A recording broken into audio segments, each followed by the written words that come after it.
Backcourt with Grant.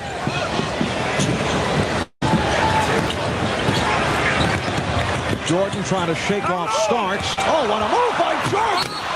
It counts, and the foul. Well, this is an ego problem for Patrick Ewing.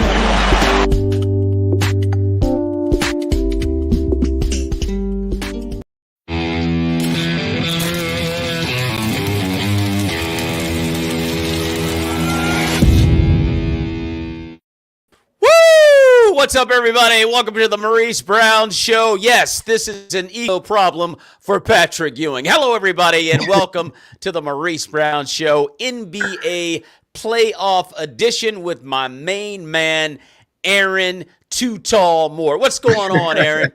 What's going on, Mo?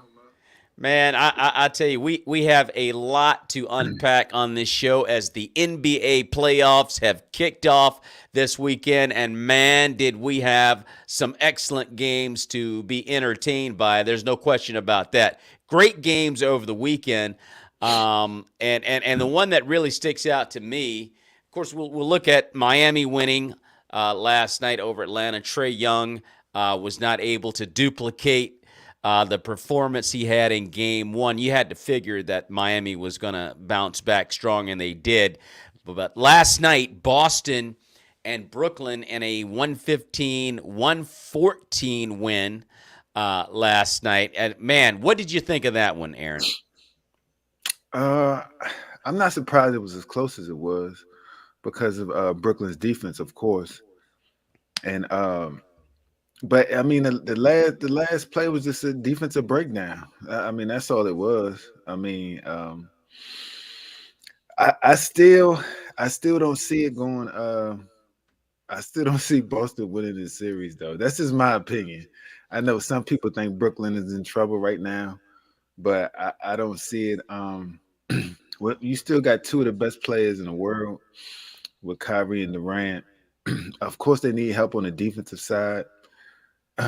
You see what Al Horford, you know, him doing in the middle of that paint, it's hurting Brooklyn. So I just think that you know, Kyrie, and of course everybody's talking about him and, you know, putting up the middle finger. It was an intense moment. You know, his emotions going. He's not the first player in any sport to do that. You know, no, he's not. Especially the NBA. So I don't hold him nothing, you know, against that. Of course, you got the Boston fans heckling him because the way he went out saying he's going to be there and then decides to jump ship. So, you know, they have some feelings against him. But as far as on the court, I still got Boston winning. I mean, the Nets winning. I just with them two. Now the next game is going to be a crucial game. I will say that it's going to be a crucial game. I think the Nets need this one, but yeah. I just don't see them pulling it out. Well, you know, Kyrie Irving had some choice words to express with the media after the ball game. Let's just take a quick listen. And it looked like there were a couple times where you gave the fans the finger. I'm curious, was there anything that you thought crossed the line today, and are you the kind of guy that gets motivated by kind of going back and forth with the fans? Do you kind of use that internally as something to fire you up? Look, I mean, I'm just where I'm from. You know, I'm used to all these antics and people being close nearby. You know, it's nothing new when I come into this building, what it's going to be like. But it's the same energy they have for me, and I'm gonna have the same energy for them. And it's not every fan. I don't want to attack every fan, every Boston fan. But you know, when people start yelling pussy and bitch and fuck you and all this stuff, it's but so much you can take as a competitor. And, you know, we're the ones expected to be docile and be humble and take a humble approach. Nah, fuck that. It's the playoffs. This is what it is. You know, I know what to expect in here, and it's the same energy I'm giving back to them. It is what it is. I'm not really focused on it. It's fun. You know what I'm saying? And like again, where I'm from, I've dealt with so much. So coming in here, you relish it as a competitor. And this is, you know, I'm going to keep repeating myself when I say again, but this is my first time at TD Garden. So what you guys saw and what you guys think is as entertainment, or the fans think is entertainment, all is fair in competition. You know, so if somebody's gonna call me out of my name, I'm gonna look at them straight in the eye and see if they really about it. Most of the time, they're not. Okay. Well, I apologize to fans that are watching. I actually thought they would bleep that out, but some of the expletives. But that being said, I think that, we're talking about a different generation of basketball player, whereas back in the day, you just kind of took it. And it's amazing the things that fans say to athletes on the sports field. I mean, it is absolutely amazing. And I had no idea it could get so personal. Mm-hmm. And you have to literally stand there and take it, and you name it, man. And Kyrie had a bit much of it, but I do want to throw this question out: can Kyrie Irving continue to go back and forth with fans and stay, keep his head about himself and get the Nets through this series? I think he can, because okay. Again, where he came from, like he said, I'm sure he's talking about playground basketball. Anybody playground basketball knows about trash talking, all sorts of stuff. You getting called. So I'm sure he does. But I think the most thing he wants to hurt him on the court. I mean, Kyrie knows. He said it in the interview. He knew what he expected when he came there.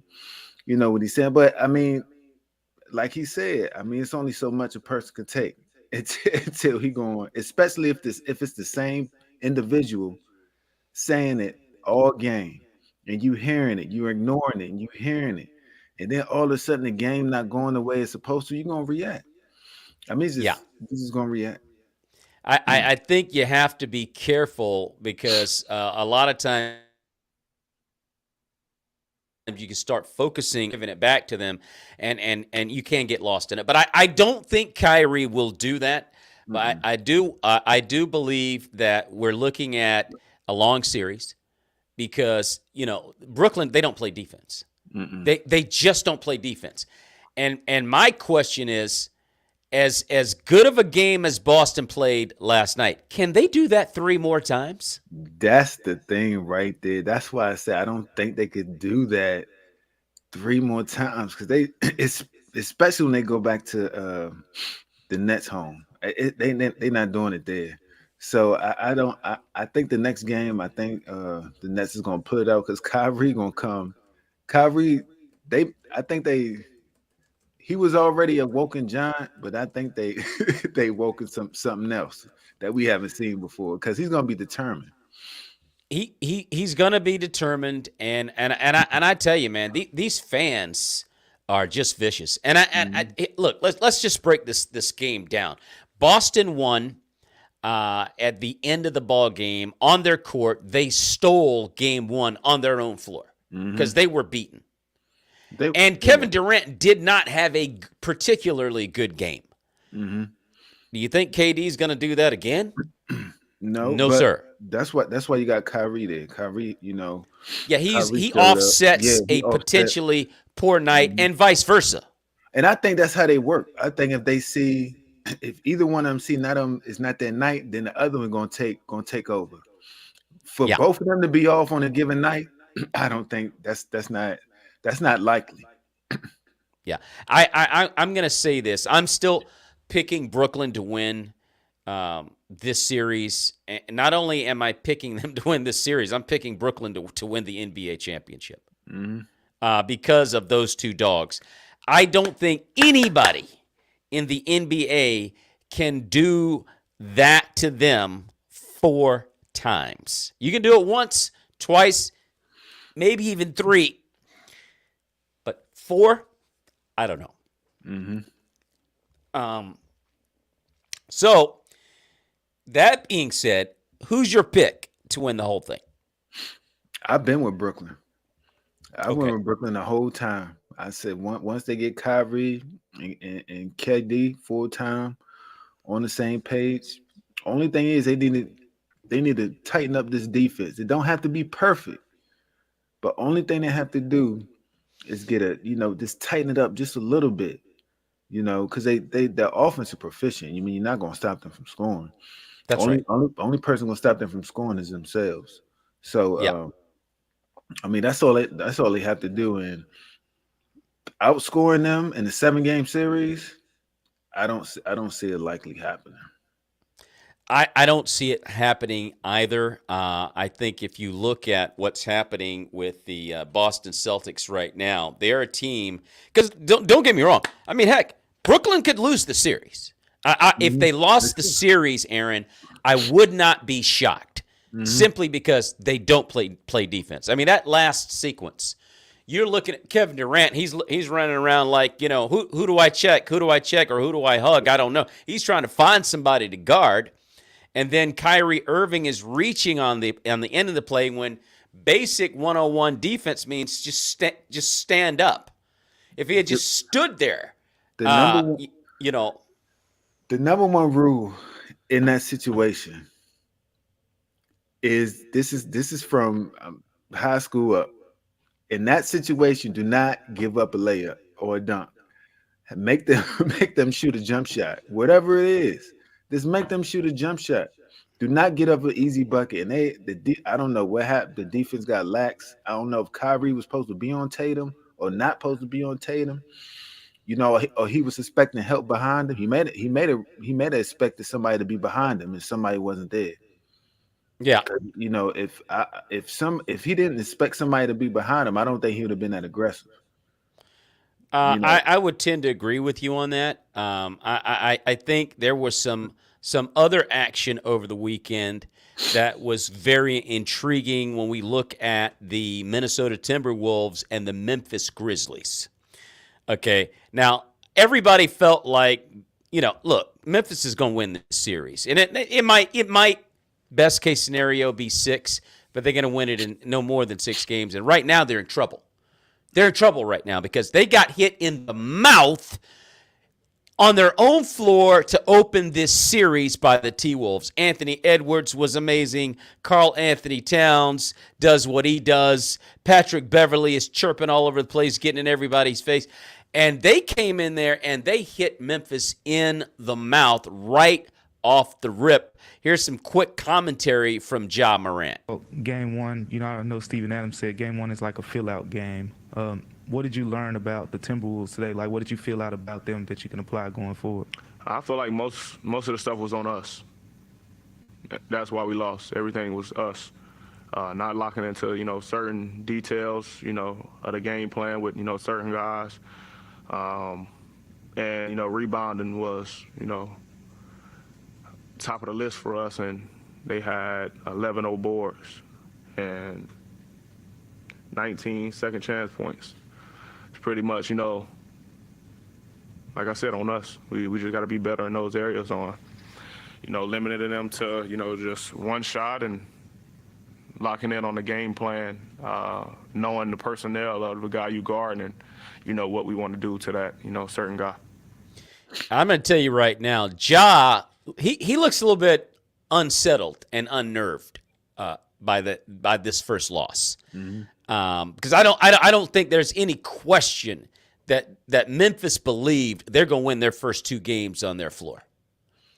You know, they played really, really well without Ja, and now we got Ja. Oh, it's a wrap. And they got it twisted. Dude, I'm telling you right now, Minnesota is a problem.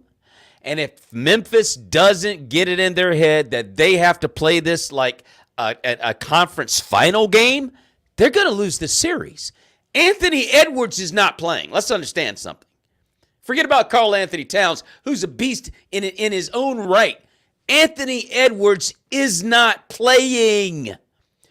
Ja Morant is going to have to live up to this MVP candidate in this series, or they're going home. Your opinion? This is, I think I said this on your show a couple weeks ago, that the playoffs, everything goes up a notch. Yeah. Turnovers, rebounds. And when he was talking about rebounds, just to give you a little inside scoop, that little that little nudge was to the big man. Okay. He took a little spike to the big man.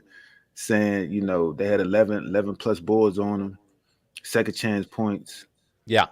Big men got to play better. Simple as that. Yeah. That's his little, you know, his His little jab, side shot. he gave.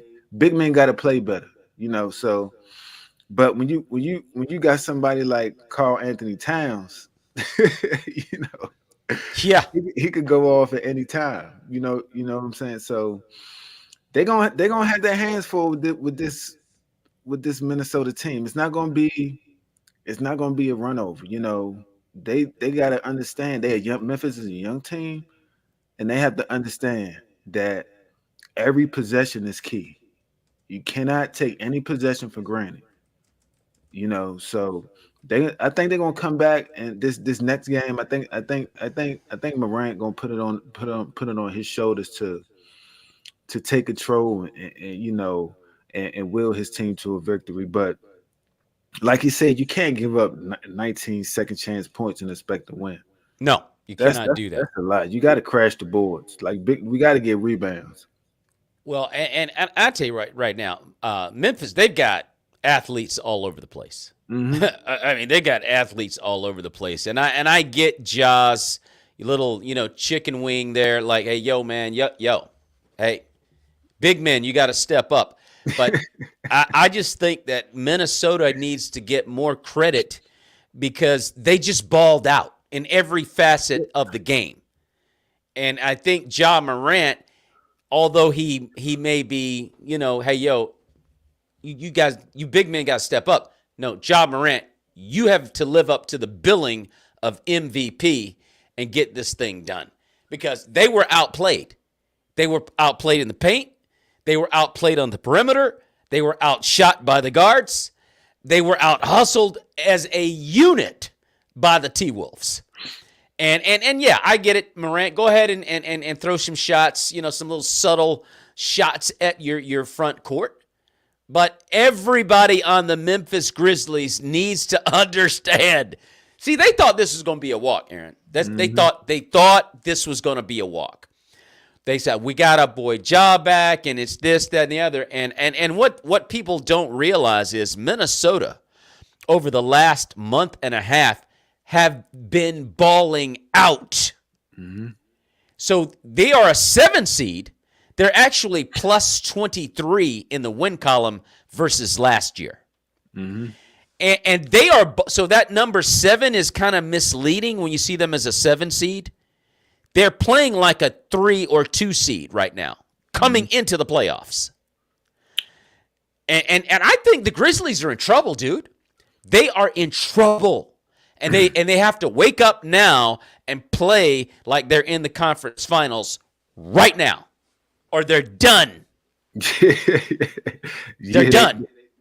They have to, but Minnesota, they got some ballers on their squad. Of course, they got Carl Anthony Towns, Anthony Edwards. They got Patrick Beverly. So they got some people that that could put up some points in defense. So they're not a slouch, So, and they have nothing to lose because nobody expecting them to win this series. Guess what, Aaron? I would take that a step further. Not only do they not have anything to lose, it looks like they intend to win. Yeah. Like they're like going for the chip. Dude, I'm telling you, this team is no joke, man. And I just think that number 7 seed is misleading to teams when they come into the playoffs looking at guys. And you got to be, if you're a student of the game, you know that the T-Wolves are playing on a much higher level right now. And so I matter of fact, I think that's my second most intriguing series in the first round of the playoffs, second to Boston and Brooklyn. Mm-hmm. I got another question for you. We were talking about Miami coming back in Game 2 after losing to Trae Young on their floor in Game 1. Are the Miami Heat for real?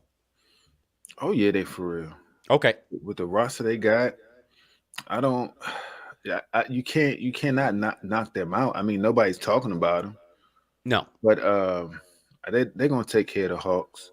I don't think Trae Young is going to be able to be consistent enough to put his team on his back and you know, will them to a victory, series victory. But yeah, Miami Heat, they junkyard dogs. That's what they remind me of. They like the junkyard dogs. You know, they're scrappy.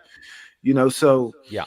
I don't expect them to lose this series, and I think whoever come up and see them in these playoff series better be ready for backyard brawl. Yeah, I would totally agree with that. I think that there's one team out there for me. It would be the Phoenix Suns with a healthy Chris Paul. But I hate to say this. I'm not so sure that Chris Paul is going to make it through these playoffs healthy. I have no confidence, Aaron, that Chris Paul is going to make it through the playoffs without coming up lame. And if he comes up lame, Phoenix is done. I don't even see them yet. Phoenix, they won't win it all. I think they're good, but they need Chris Paul. Chris Paul, did you see the masterpiece he put on the Pelicans last night? I missed that game. Let me tell you something. Chris Paul is just amazing. He finds every little nook and cranny of your weakness, and he attacks it. And he's money from 15 feet in. That little jump shot, that little one-hand runner, or whatever he wants to do, that turnaround, he's just wet every time. He knows exactly how to pick his spots. If he's healthy, nobody beats Phoenix, not even Brooklyn. You sure about that? If he's sure healthy, about that? not even Brooklyn. I don't know about that one. The thing about Chris Paul is he's the maestro. And the unfortunate thing about Chris Paul, think about this, Aaron. Look at his career. He's never finished a season healthy. Now, guess what? That's not the NBA's fault. That's on Chris Paul. But I just think if you look at his body of work, he's like one of the best point guards to ever play the game. But, you know, he's got to stay healthy. And I don't have any confidence that he's going to be able to do that. You know. Well, even with Chris Paul, they still need Devin Booker to show up. I don't think that either one of them can do it. You know, they're not like Durant and Kyrie. They both have to show up, and they need a supporting cast to will them. Because if you know, last year, DeAndre, I think his name is the center, Atan, that's his name. Yeah, Etienne. Yeah, Etienne. How you say it, Etienne. He had a big series playoff run. Well, he was. I would say he was maybe one of the most dominant big men playing at that time. You know, his game just jumped up a notch, and all three of them was playing big. I think they need all three of them to continue that to make it back to the NBA Finals. Yeah, you know, I just don't think Chris Paul at his age is enough to put them over the top. That's just my opinion. I don't think he could put it on his back. I just don't think he can. Well, I think we're basically saying the same thing because I don't either because of his inability to stay healthy and his age doesn't help. Mm-hmm. You know, the durability factor now becomes another issue because of his age and the tendency to come up lame. And so I think you and I are really, speaking the same language there. And I can't see it. I love Chris Paul. I love that guy. I just don't see him being able to finish strong, particularly as you accurately stated. I mean, he's getting up there. I think Chris Paul is like, 37, 38? He's around there. Mm-hmm. You playing point guard in the NBA. It's not like, you're Tom Brady and you can sit back there behind a line and you're pitching and catching. That's tough enough. You're 37, 38 years old, and you're running point with the best athletic human beings in the world. Basketball players are the best athletes in the world. as far as I'm concerned. They can jump the highest. They can run the fastest. They're usually the strongest. I could go on. They've got the best agility. They can cover ground with one jump that would knock your socks off. Like, I thought I was open. No, you weren't open, young blood. Matter of fact, get in line over there with those people and get some popcorn. You don't belong out here. I mean, I'm just saying. So at his age, you don't really feel like Chris Paul is going to be able to make it, but we shall see about that. Moving on, Luka Doncic. Will Luka be able to will Dallas through this series if he can get back? This first round, I would say yes. Okay. If he's fully healthy. If he's fully healthy, yeah. If he's fully healthy. But after that, no. Yeah. That's just could he get him out the first round? He could. I think he's that good. Oh, he is that good. He is that good. I think he can put him on his back and carry the team out of this first round. But from there, I don't think he need another piece. He needs another piece, and he doesn't need another plate of spaghetti. Because, man, I tell you right now, man, Luka is an awesome player, but because I like to compare him to Larry Bird, but I think I do Larry Bird a disservice because Larry Bird was always in tip-top physical condition. And Luka comes into the league like he has to play 15, 20 games in. He plays himself into shape. You know what I mean? And then he's ready to roll. He doesn't spend his off season, it doesn't look like to me, training. It's ooh, mamma mia, more spaghetti. But I'll say this. I agree with you. If he can get back, I think he can get them through this series. But I think they're down. I think they're playing. Are they playing game 2 tonight, or are they down? Oh, no, I think they have game 2 coming up tonight. I want to say it's tonight. And then we'll find out if he's even going to play tonight. The question is still on, remains. He might actually be able to get out there tonight. We'll see about that. As a matter of fact, we look at tonight's games, and we got, Dallas and Utah tonight on NBA TV. So they're saying that he may or may not be available. If they go down 0-2, he can't get him out. Mm-hmm. It'll be tough. I don't see him getting out. I mean, you're looking at Donovan Mitchell over there. It's like, that's asking for too much. I think it's asking for a bit much. Mm-hmm. It's asking for a bit much. Now, we're at the halfway mark of the show, and I wanted to bring out something. My son is working on a series, a Batman series. And it's pretty good stuff. And this is the second episode that he and his friends are working on. And I told him that I was going to actually let the fans see a little bit of what he's doing. So let's check it out. This is his second episode following the events of the Batman. Oh, hello. Yo, Alfred, what's good, bro?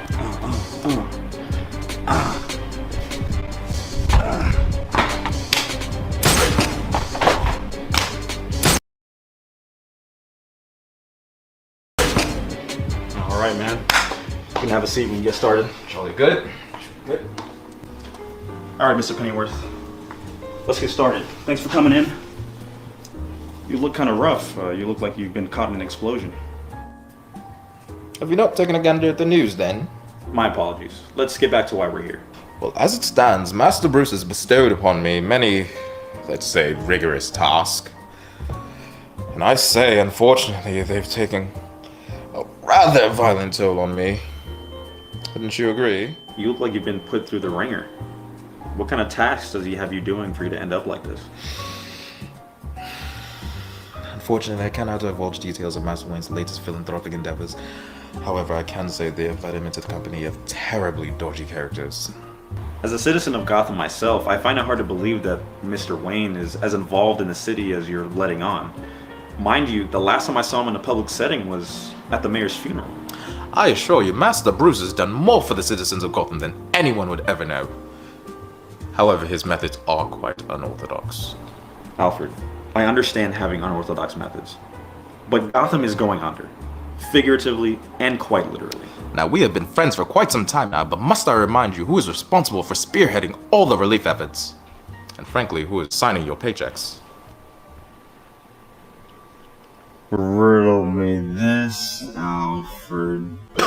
It seems like anyone with that kind of money in this city is just branded as a criminal. And he's no different.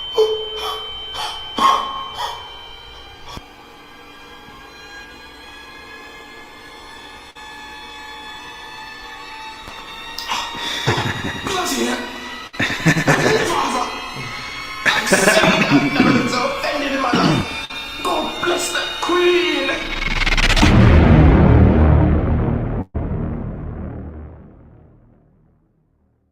Hello? Alfred, my boy, what's good with you? Ah, dang it! Alfred, what's good, my boy?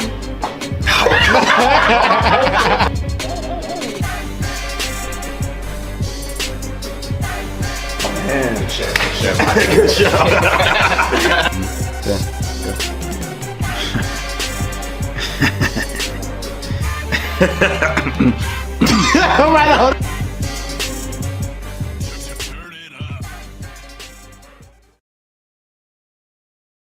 Yeah, you gotta love it. You gotta check it out. The Therapist. That's my son. My son Gabriel's got that diabolical look there. Just like he got that from dear old dad, the diabolical stuff. But no, good looking series. The second episode, and they're doing a lot of work on that. So I just wanted to put that out there. Love what he's doing with that. And I had my other son, Marcus, on the show with us last week, and hopefully he'll be able to join us for the next one because he loves talking about the NBA playoffs. That being said, as we continue on with the show, and you look at what's happening now with the Los Angeles Lakers, because I think it's very weird that the Lakers are not in the playoffs. The playoffs don't even seem like the playoffs without the Los Angeles Lakers. And question, well, what happened in Los Angeles, Aaron? What happened in L.A.? Why are not they in the playoffs? I'm going to say it 2 words. Well, one name.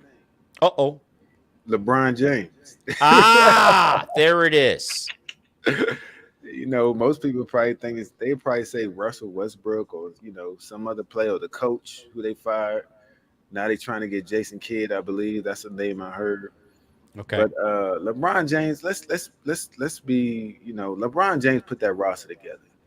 Okay. Of course, the GM and I forgot the man's name, the GM, but he signed off on it. But LeBron went to him and said, "This is the roster I want." He signed off on it. Well, let me ask you this. Do you think LeBron James is selfish in the sense that, okay, well, I can still break Kareem Abdul-Jabbar's record. I'm going to try to go for that. Do you think that's his mindset over team wins? I would say this. Does LeBron want another championship? Yes, he wants another championship. Now, does he have the drive to get that championship? I don't think he has the drive to get that championship. That's 2 different things. I think he's aiming for that scoring title or whatever, but he just doesn't have that drive like Jordan and Kobe did. Like that drive, like it feels like their 7th championship is their first championship. He doesn't have that. I think he's ready to be on a movie screen somewhere in my mind. And that's what I see. He just doesn't have that drive, I believe. So, I just put it on LeBron. I think LeBron put that roster together. The GM, the Laker front office signed off on it. and I put it on his shoulders. But one thing I would say this uh, about the front office and about Michael Jordan when he was in Chicago. Uh, I forgot the GM name for Chicago. I forgot his name, but I think it's John Paxson. No, not right now. I'm talking about when Jordan was playing, when Michael Jordan. Jerry Krause. Jerry Krause. That's it. Jerry Krause. Yeah. So Mike asked for a lot of stuff, and Jerry didn't sign off on it. No. I think even about Rodman, I don't think Mike really cared for that move with Rodman. But Krause signed off on. It was a lot of moves that he made. I think one of them was getting rid of one. I forgot what player it was. One player Michael Jordan wanted to keep, but Krause traded him. Yeah. So he was making the moves. He didn't let Michael Jordan determine the moves. And I think you need that kind of that. And look, they won championships with it. So I think you need that kind of backbone. You can't lay down, just because it's LeBron James. I think you have to have a GM that tells, LeBron James no sometimes. We get absolutely. So I don't think they didn't have that in LA, a strong-minded GM. They didn't have that in LA. So LeBron, to me, LeBron gets the blame. You want to be the king when things don't go wrong. When things go wrong, the king gets the blame. So he gets the blame in my book. Where do you think LeBron James ranks all time?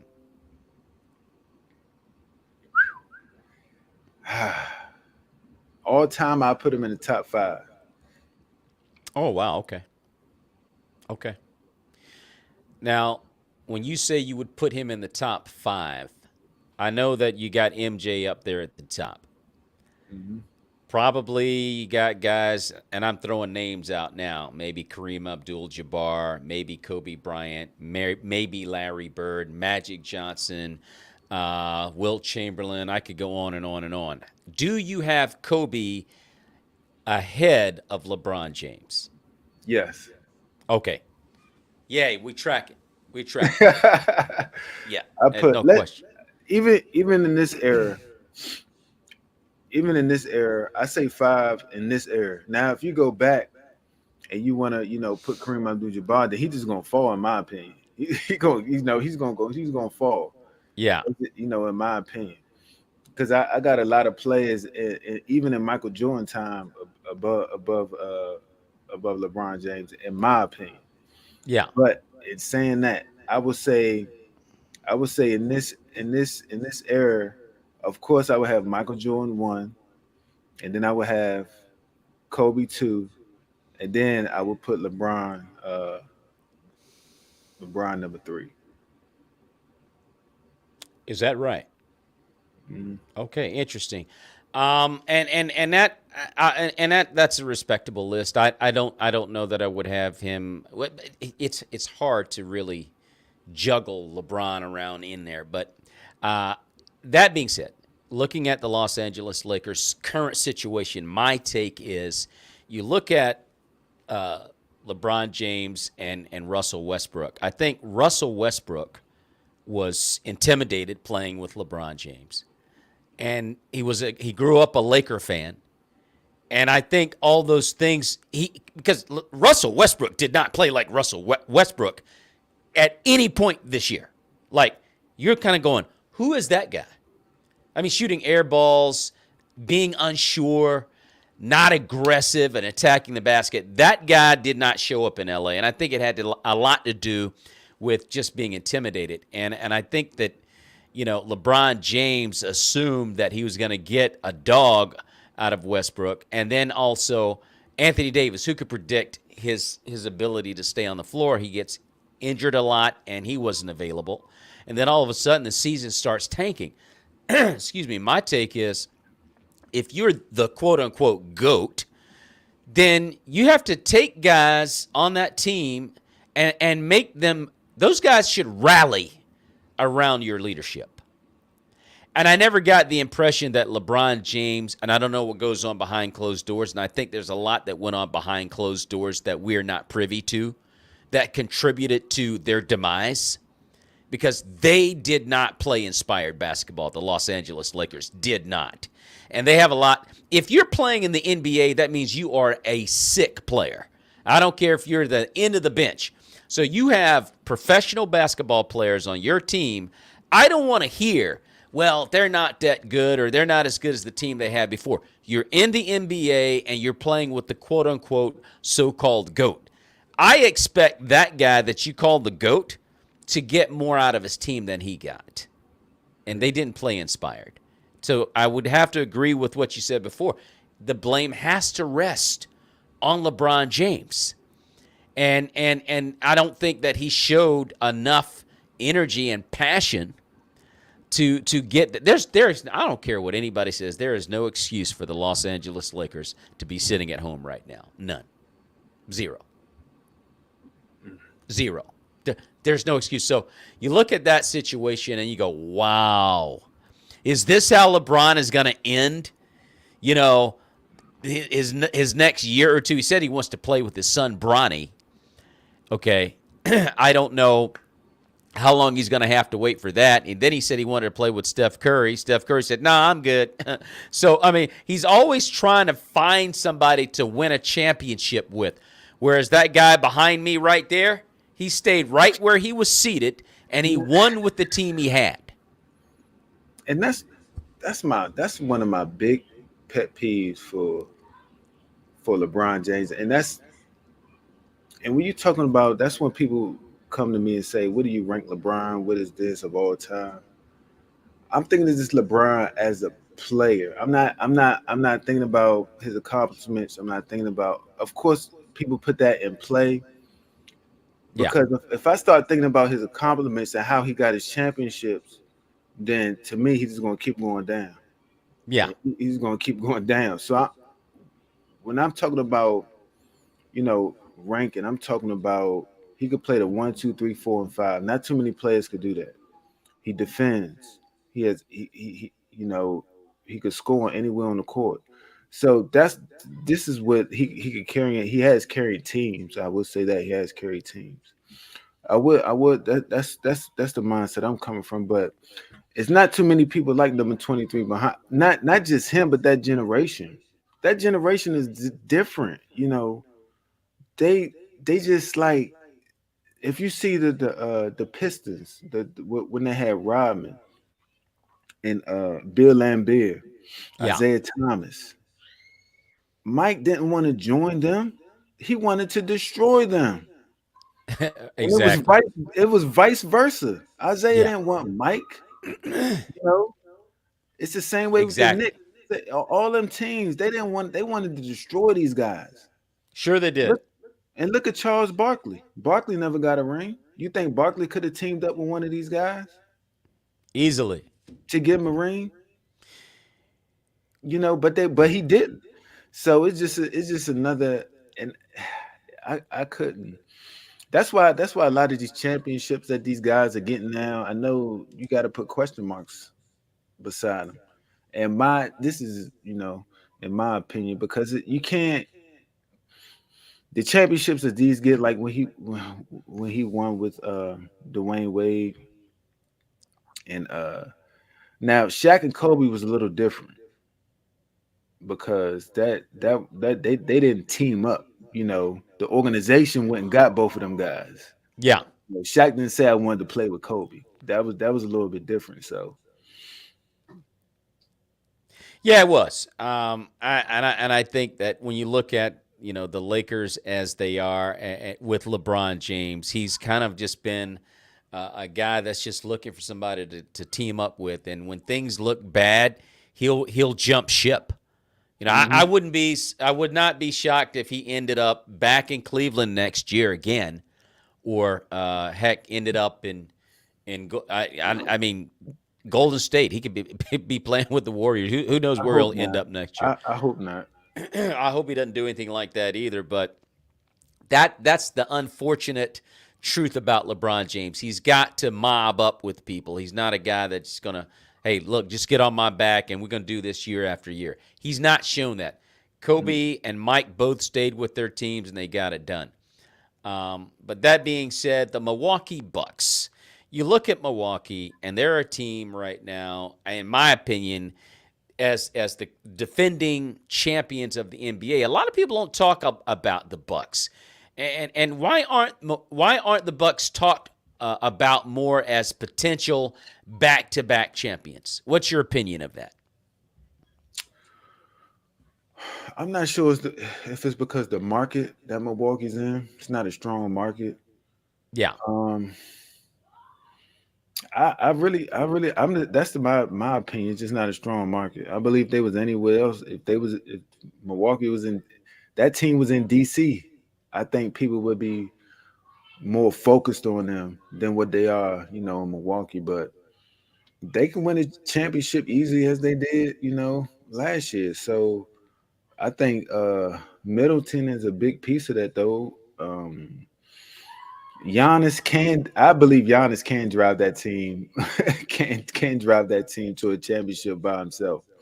Yeah. He could put the team on his back. I've seen him do it when they beat the Nets a month ago or so. They was down by 10 with like a minute left, and Giannis put the team on his back and drove him to victory. So I've seen him do it. I believe he can do it. And I'm not counting Milwaukee out from winning this championship either. No. You cannot count the Bucks out. I mean, we all know that they can get on a roll, and with Chris Middleton and Giannis doing their thing, they're just about unstoppable. They've shown that ability. So no, I'm not going to count them out either. But I don't think a lot of people talk much about Milwaukee, and for a defending champion, that's a little bit unusual to me. But as I say that tonight. We've got, we've got Philadelphia and Atlanta. Not Atlanta, but Toronto tonight. And Philadelphia is doing a number on these guys. I think the score now in the second quarter is 75-58. Toronto was supposed to be a scary team for these guys, and it doesn't look like they're putting up much of a fight. And if they lose this one, they're going to go down 0-2, and they'll be in a world of trouble. Yeah, they lose this one, we might be bringing out the broom. Yeah, we would definitely be bringing out the broom. That's why they call it spring. It's spring cleaning. They'll be in a world of trouble, and we got Utah 32-27 over Dallas. That's on NBA TV right now in the second quarter, 7 minutes, 58 seconds left. And at 10 o'clock tonight, we've got Denver and Golden State. What do you think about that series with Denver and Golden State? And the state, pardon the pun, of the Warriors and the health of Steph Curry? I think Golden State has enough to win that series. I know Steph Curry's been, a little banged up lately, but I think that team and with Draymond Green and and the rest of them guys, I think they could drive them to a series victory. I just don't think Denver have enough weapons, in my opinion, to overcome the Warriors. Yeah, they don't. I mean, the Joker doesn't have any help, and he's doing everything. And him alone is enough to take Denver seriously, but he doesn't have enough help. I don't think that Golden State will have a problem with them. I think they'll probably win it in 5. I know the Joker will get a win out of that, at least one. But I know more than that. I think they'll be done in about 5 games. And it looks like Philadelphia is getting ready to bounce Toronto to an 0-2 status going into Game 3. But last night, James Harden did not have a great game. Or was it the night before? He was like 6 of 19, or he had horrible numbers from the field. But he had 14 assists and only 1 turnover. So he was doing his job, and I think he's playing free right now. I think as long as he's not looking at Brooklyn, Philadelphia will pretty much have their way getting to the finals. But when it gets hot in the kitchen, Mr. Harden does not show a lot of confidence. So we'll see. We'll monitor him as things go. I don't have the same kind of confidence in James Harden that I did when he first arrived in Philly. So we'll just see that one game at a time. We'll see how that's going. We're gonna skip on out of here. Remember, tonight on TNT, it's the Denver Nuggets and the Golden State Warriors come up, folks. You don't want to miss that. That should be a good game if you don't have to go to work in the morning, because that ain't going to go off till about 12:30 or 1 o'clock. And Charles Barkley and Chuck and those guys are going to be joning on each other until about 2 a.m. So, yeah, if you don't have to go to work, watch it. But anyway, that being said, thanks, everybody, for hanging out and watching the Maurice Brown Show NBA playoff edition. With Aaron Too Tall Moore. And before we get out of here, Aaron, how can fans follow you on social media, as you are a local photographer in the Washington, D.C. area? Yes, I am a photographer in the Washington, D.C. area. If you want to contact me for any photos, anything, you can go to my Instagram account at Aaron Moore Photography, or you can go to my website at www.photography.com. And folks, if you have enjoyed watching this show, like it and share it and subscribe to the Maurice Brown Comedy Channel, as well as any social media engine that Aaron Too Tall Moore is a part of. And check us out. You will absolutely love not only this show, but you can also see the Maurice Brown shows. I speak with comedians and actors and producers and entertainers in the faith-based world. And also, I have a show called Breaking Down the Four Walls with Christian comedians, as we do an informal Bible study with a lot of laughter and jokes, but we're actually having Bible study as well as a special guest in the form of an actor or actress that will show up from time to time. As a matter of fact, Wednesday at 6 p.m., we have Sharon Lanier as our special guest. You can see her in the latest, the soon-to-be-released Imposter Pastor with my good friend Michael Patterson. So until then, everybody. Oh, and also at 12 noon on Wednesday, you can see Aaron Wells from the newly released Hope Lives, directed by Anthony Hackett, and it was just released on April 15th. You can see that on Amazon Prime. So for Aaron Moore, I am Maurice Brown saying, may the peace of Jesus Christ be with you and your families, everybody. God bless you.